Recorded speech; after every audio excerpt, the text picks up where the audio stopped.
was the marvelous musician.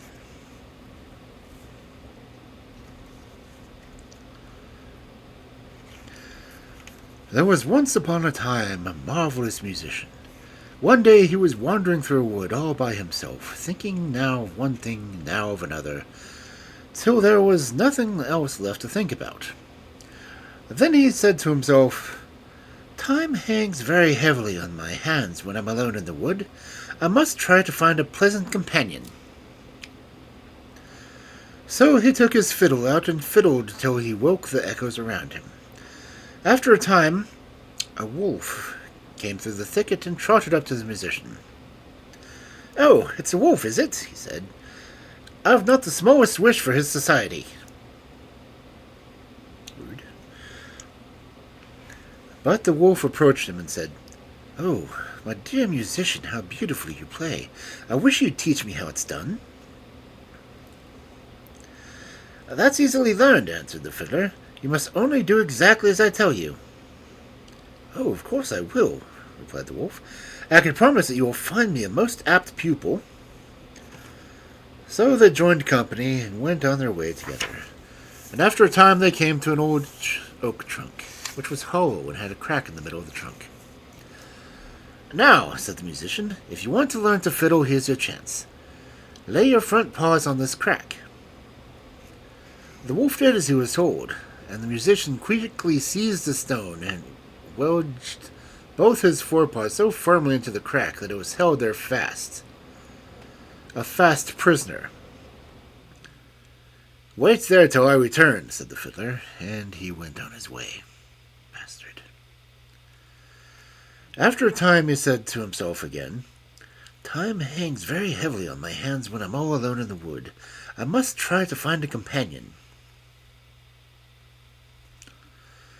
So he drew out his fiddle and fiddled away lustily. Presently a fox slunk through the trees. "Aha, what have I here?" said the musician. "A fox. Well, I haven't the smallest desire for his company."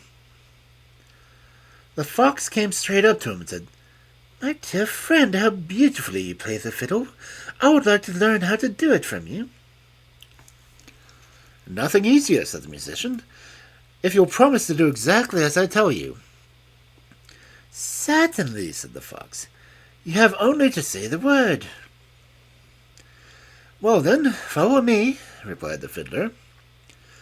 When they had gone a bit of the way, they came to a path with high trees on each side. Here the musician halted, bent a stout hazel bough down to the ground on one side of the path, and he put his foot on the end as if to try to keep it down. Then he bent a branch down on the other side and said, "Give me your left front paw, little fox, if you really wish to learn how it's done." The fox did as he was told, and the musician tied his front paw to the end of one of the branches. "Now, my friend, give me your right paw."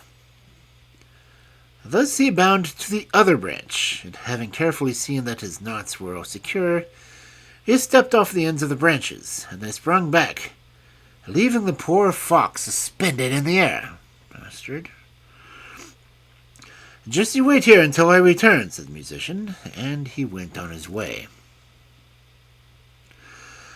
Once more he said to himself, "Time hangs heavily on my hands when I'm all alone in the woods. I must try to find another companion."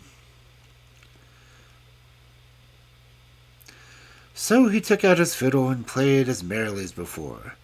This time a little hare came running up at the sound.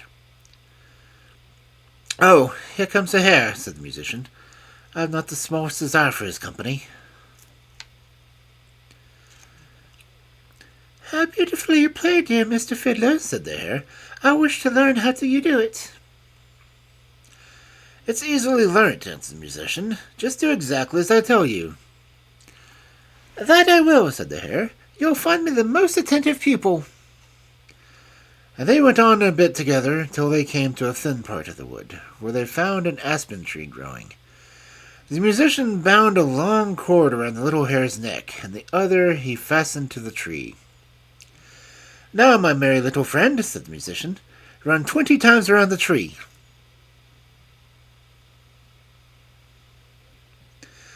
The little hare obeyed, and when it had run 20 times around the tree, the cord had twisted itself 20 times around the trunk, so that the poor little beast was held a fast prisoner.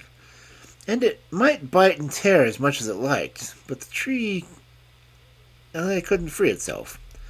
The cord only cut its tender neck.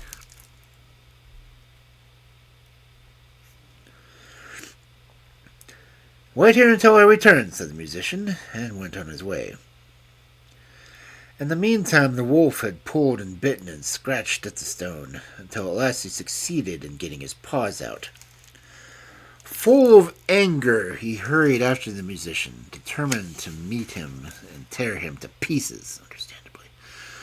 But when the fox saw him running by, he called out as loud as he could, "Brother Wolf, come to my rescue! The musician has deceived me too!" The wolf pulled the branches down and bit the cord in two and set the fox free. So they went on their way together, both vowing vengeance on the musician. They found the poor imprisoned little hare, and having set him free also, they set out to look for their enemy. During this time, the musician had once more played his fiddle, and had been more fortunate in the result. The sounds pierced to the ears of a poor woodsman, who instantly left his work, and with his hatchet under his arm, to come to listen to the music. "At last I have a proper sort of companion," said the musician, "for it is a human being I wanted all along, and not a wild animal." And he began playing so enchantingly that the poor man stood there as if bewitched, and his heart leapt for joy as he listened. As he stood thus, the fox, the wolf, and the little hare came up, and the woodsman saw at once that they meant mischief. He lifted his glistening axe and placed himself in front of the musician, as if to say, "If you touch a hair on his head, beware, for you will have to answer for it to me." The beasts were frightened, and they all three ran back into the wood, and the musician played the woodsman one of his best tunes, by the way of thanks, and continued on his way.